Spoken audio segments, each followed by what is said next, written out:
जय श्री महाकाल, हर हर महादेव। दोस्तों, तो आपका स्वागत है हमारे आज के नए ब्लॉग में। आज हम आपको दिखाने वाले हैं श्री कृष्ण की विद्या स्थली। श्री कृष्ण स्वयं अपने मथुरा वृंदावन से यहाँ पर विद्या प्राप्त करने आए थे। हमारे स्वामी श्री महर्षि श्री सांदीपनि ऋषि के पास यहाँ पर विद्या प्राप्त करने आए थे और उनको यहीं पे उनकी दोस्ती सुदामा जी से हुई थी। तो हम आपको आज उनका विद्यास्थली दिखाने वाले हैं और उनकी जो जो लीलाएं हुई है उज्जैन में वो हम आपको दिखाने वाले हैं। तो बने रहिएगा हमारे ब्लॉग में। जय श्री महाकाल। चलिए देखते हैं।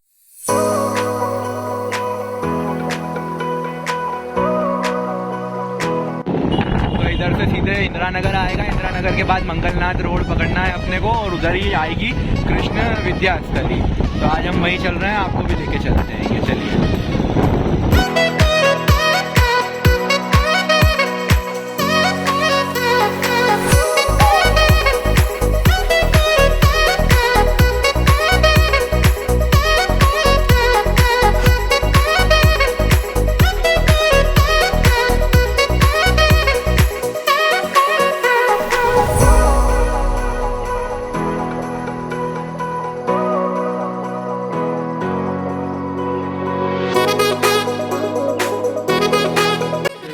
और आज हम रास्ते में चले और हमें दिख गई तुलसीदास जी महाराज की प्रतिमा, जो कि यह तुलसी वाटिका में है। गार्डन है ये, मैरिज गार्डन, पर यहाँ पर तुलसीदास जी को समर्पित है गार्डन। इस तुलसीदास जी की जयंती महोत्सव है तो हम उनके दर्शन करने आ गए। आपको भी दर्शन करवाते हैं तुलसीदास जी के।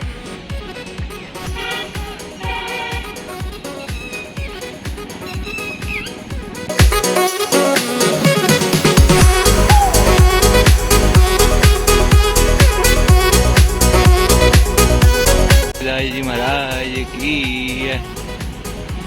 हाँ तो दोस्तों, हम आ गए हैं गोस्वामी तुलसीदास जी के मंदिर में, जिन्होंने महान ग्रंथ श्री रामचरितमानस जी जैसा महान ग्रंथ लिखकर पूरे हिंदू समाज को, पूरे सनातनी समाज को इतना बड़ा ग्रंथ दिया है। वो हमारे गोस्वामी तुलसीदास जी महाराज।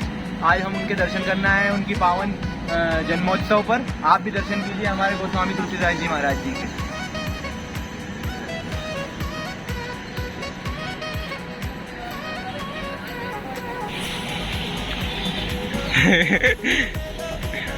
ये देखो, ये रास्ता है इस मंदिर में जाने का। झाड़ियों में टकराते टकराते। चलो आ जाओ आ जाओ आ जाओ, देख के आना। देख के तो चल रहा हूँ मैं सबसे। और ये आ गया हमारा personal marriage garden. Tulsidas ji महाराज की जय। ये हमारा पर्सनल मैरिज गार्डन है। हमारी जब शादी होगी हम हमारा पर्सनल शादी कर लेंगे, किसी को नहीं बुलाएंगे। वाह।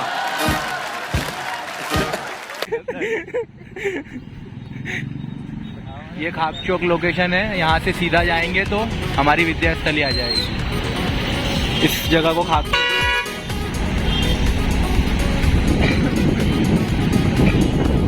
यहाँ से सीधे सीधे विद्यास्थली आ जाएगी। तो दोस्तों, ये सारा क्षेत्र पूरा सिंहस्थ के अंतर्गत आता है। जब यहाँ पर उज्जैन में सिंहस्थ लगता है तो यहाँ पर सभी साधु संतों के पांडाल लगते हैं और सभी यहीं पे बैठते हैं, विराजते हैं उनके परिकर के साथ। ये पूरा सिंहस्थ क्षेत्र है। जब सिंहस्थ लगता है तो ये सब साधु संतों का अलर्ट हो जाती है सारी भूमियाँ। यहीं से सीधे सीधे हमारी विद्यास्थली आ जाएगी। फिर हम आपको भगवान के विद्यास्थली के दर्शन करवाते हैं। बस यहीं पे है विद्यास्थली। यहाँ पर गोविंदम रेस्टोरेंट पे बढ़िया दाल वाफले मिलते हैं, जस्ट विद्यास्थली के सामने। और सामने वाले गोविंदम पे और अच्छे मिलते हैं, यहाँ वाले पे विद्यास्थली। ये आ गए हम कृष्ण विद्यास्थली पर, श्री सांदीपनि आश्रम। उज्जैन में 84 महादेव, जैसे कि हमने पिछले ब्लॉग में आपको बताए थे, उसमें से 40वें नंबर के महादेव भी यहीं बैठे हैं, जिनके नंदी महाराज खड़े हुए हैं। आप इसमें पढ़ सकते हैं पूरी कथा। इसको रोक कर पोस्ट करके पढ़ सकते हैं, आप पढ़ लीजिए।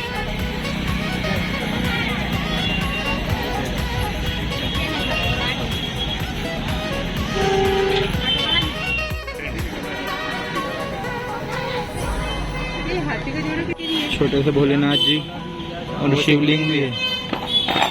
छोटे से शिवलिंग भी है, सुंदर है।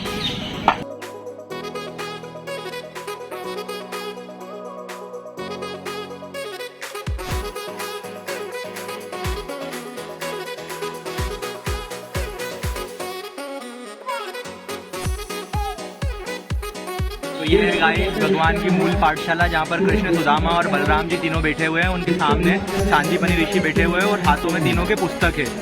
सामान्यतः हर जगह भगवान के हाथों में मुरली होती है, लेकिन यहाँ पर भगवान के हाथों में पुस्तकें हैं, वो पढ़ाई कर रहे हैं। हम अंदर चलते हैं, आपको दिखाते हैं, चलिए।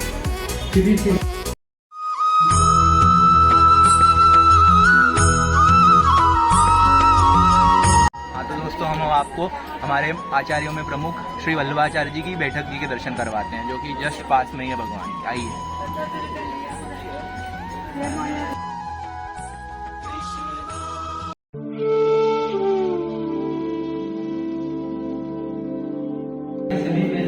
श्री वल्लभाचार्य जी की बैठक है।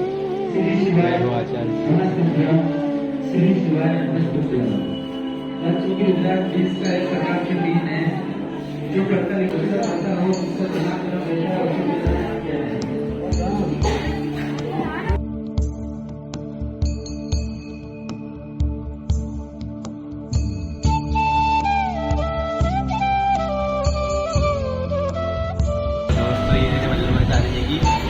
लीलाओं के विभिन्न चित्र और उनके दर्शन जो भगवान ने लीलाएं की थी श्री स्वामी वल्लभाचार्य जी के साथ, उन्होंने उनका वर्णन किया है और वही सब अलग अलग प्रदर्शनियों के माध्यम से यहाँ पे लगाए गए हैं भगवान की बैठक। श्री वल्लभाचार्य जी श्री जी को लाड़ लड़ाते हैं। जय हो श्रीनाथ जी की। श्री कृष्णा की प्यारी प्यारी गैया है, गोचारण दर्शन है।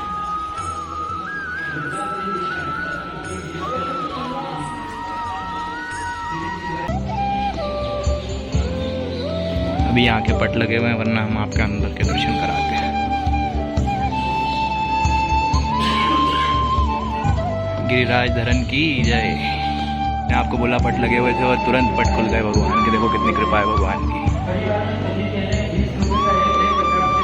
जय हो बैठक जी की जय।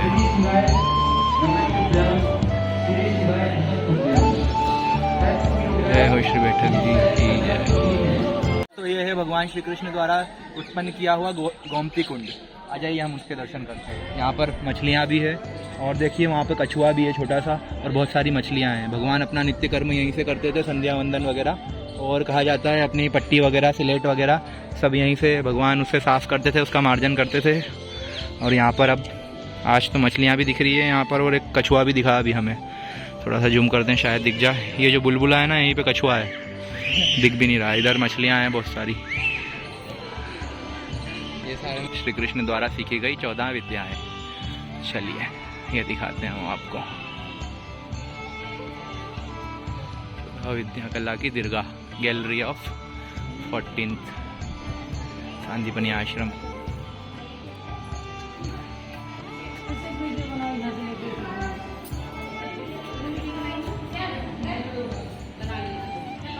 ऋषि सांदीपनि गुरुजी और कृष्ण, बलराम और सुदामा तीनों भगवान से विद्या प्राप्त कर ले वाली छवि के दर्शन है। यहाँ पर भी सेम छवि के दर्शन है, मीमांसा तर्क दोनों का न्याय विद्या का अध्ययन करते हुए, और यहाँ पर कल्प और धर्मशास्त्र का अध्ययन करते हुए, मतलब विभिन्न भगवान की अलग अलग कलाएं जो उन्होंने विद्या प्राप्त करी उनके पूरे दर्शन है। अभी यहाँ पर है निरुवत एंटीमोलॉजी की विद्या प्राप्त करते हुए, और यहाँ पर ज्योतिष शास्त्र का अध्ययन करते हुए जो वेदों के नेत्र बताए जाते हैं।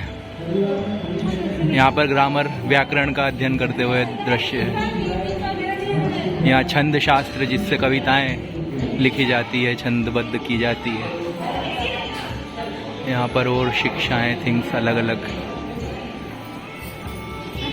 यहाँ पर आयुर्वेद की शिक्षा प्राप्त करी भगवान ने। यहाँ पे संगीत, भगवान ने संगीत भी देखो हमारे गुरुजी से सीखा, हमारे सांदीपनि गुरुजी से। यहाँ यज्ञ करना भी हमारे गुरुजी से सीखा भगवान ने। ये था भगवान का सारा कुछ जो जो उनने सीखा यहाँ पर, उसकी थोड़ी सी जानकारी।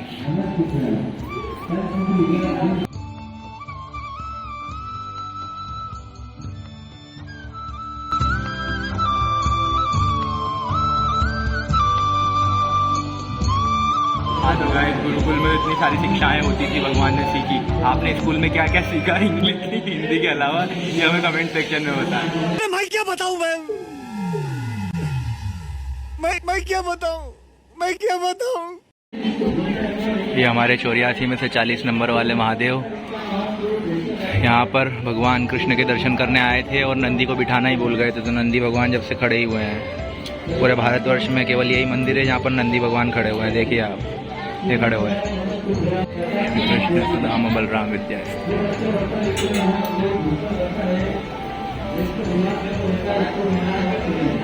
जय हो महादेव, महादेव।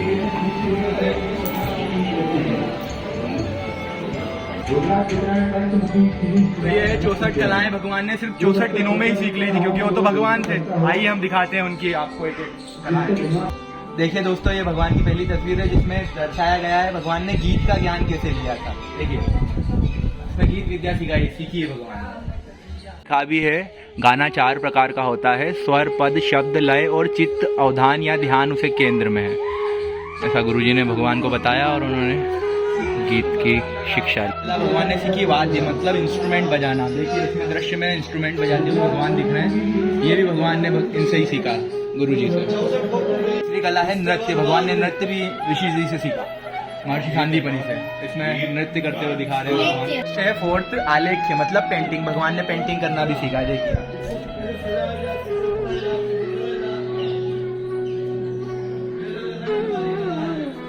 ये 5वीं है, भगवान ने क्राफ्टिंग सीखी, क्राफ्ट से कैसे क्या बनाया जाता है। उसके बाद 6ठी है, 6ठी पुष्पों से द्वारा बनाई गई रंगोलियां वगैरह, ऐसा कुछ लिखा हुआ है इसमें। और 7वीं है, पुष्पों द्वारा डेकोरेशन करना कैसे होता है, वो भी कला के अंतर्गत आता है। 7वीं, 8वीं में थोड़ी सी है, क्या है, वस्त्रों को रंग करने की। अच्छा, वस्त्र पर रंग चढ़ाने वाली कला। मणियां गूंथने की कला, भगवान ने मणियों को रंगीन करने का और कलरफुल करने का, गूंथने का सीखा। भगवान ने शयन रचना सीखी, कैसे क्या बिस्तर को सही साइड जमा के सोते हैं। वाह यार, ये भी कला के अंतर्गत आता है। ये तो तुझे बहुत अच्छे से आता होगा। दिन भर और ये क्या है, बजाने का सीखना। पानी में ड्रम बजाने का। वाह, पानी में से ध्वनि प्रकट करने वाली कलाएं गाई। दोस्तों, ऐसी विभिन्न 64 कलाएं अन्य भगवान ने ऐसे सभी सीखी। 64 कलाओं की यहाँ पे प्रदर्शनी लगी हुई है। चलिए आज को और कुछ दिखाते हैं।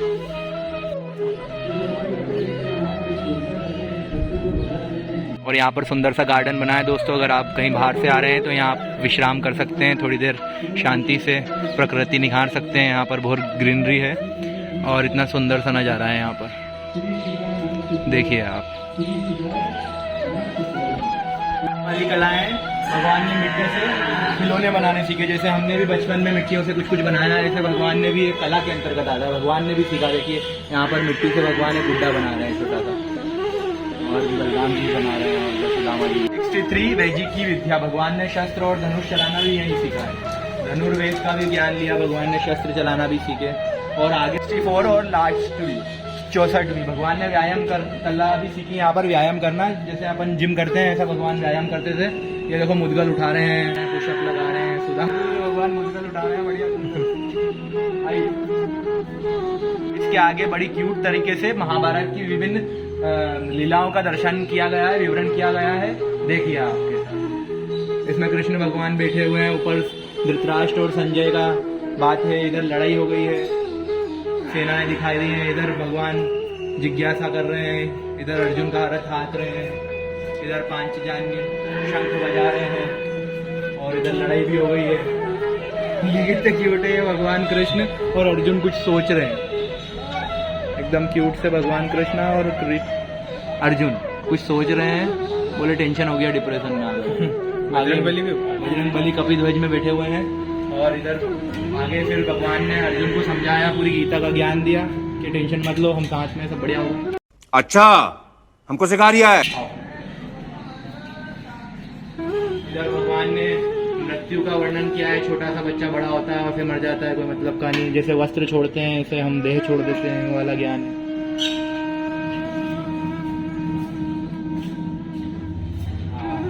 इधर देखो, चातुर्य वर्णम, चारों वर्णों का भगवान ने बताया। ब्राह्मण, क्षत्रिय, वैश्य और शूद्र, सभी के अपने अपने कर्तव्य। जो अपने अपने कर्तव्य करते हुए मृत्यु को प्राप्त होता है वो भगवान के धाम जाता है, और जो दूसरों को इसमें जाता है वो दिक्कत में आ जाता है। इधर भी वही है, यज्ञ करना, दान देना, यहाँ पे पढ़ाई करना, ध्यान करना, मेडिटेशन करना।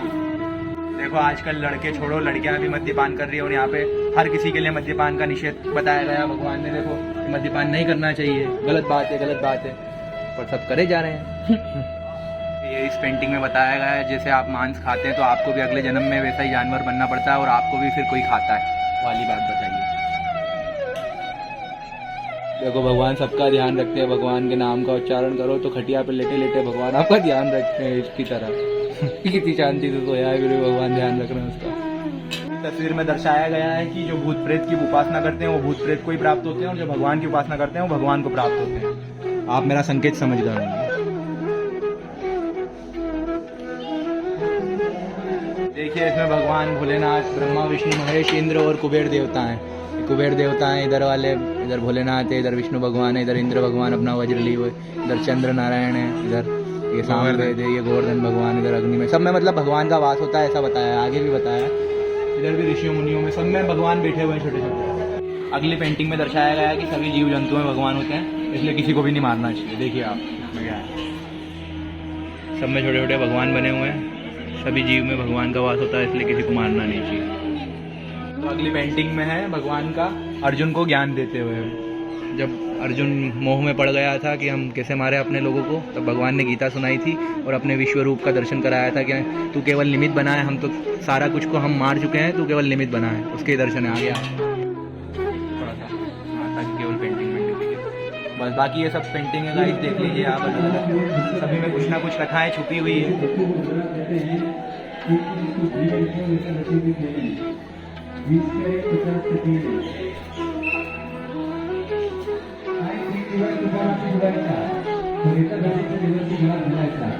आज सांदीपनी ऋषि का आश्रम हमने घुमाया जो कि है उज्जैन में स्थित। भगवान कृष्ण और बलराम और सुदामा जी जो अपने वृंदावन से यहाँ पर पढ़ने आए थे, ये सब हमने आपको आज बताया। और सारा कुछ बताते तो व्लॉग बड़ा हो जाता है, इसलिए हमने बहुत छोटे में बताया। आप खुद यहाँ पे आके आप एक्सप्लोर कीजिए तो आपको सारा कुछ पता चलेगा। और हमें बताइए नेक्स्ट कि हम और क्या बनाएं, उज्जैन में क्या एक्सप्लोर करें जो आप देखना चाहते हैं। हाँ तो गाइस ये था हमारा आज का व्लॉग। आपको कैसा लगा हमें कमेंट सेक्शन में बताइएगा, लाइक करिएगा, शेयर कीजिएगा अपने दोस्तों के साथ। तब तक के लिए बने रहिए हमारे ब्लॉग में और देखते रहिए। जय श्री महाकाल, हर हर महादेव।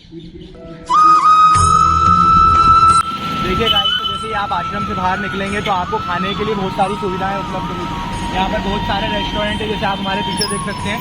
यहाँ मालवा के प्रसिद्ध दाल बाफले लड्डू भी मिलते हैं और जो भी खाने का लगे सारे रेस्टोरेंट में सब कुछ अवेलेबल है। और यहाँ पर ट्रांसपोर्ट के लिए भी आपको ई रिक्शा वगैरह मिल जाएंगे। देख सकते हैं आप कितने सारे ई रिक्शा लगे हुए हैं लाइन से, तो यहाँ पर आपको सारी सुविधा उपलब्ध है।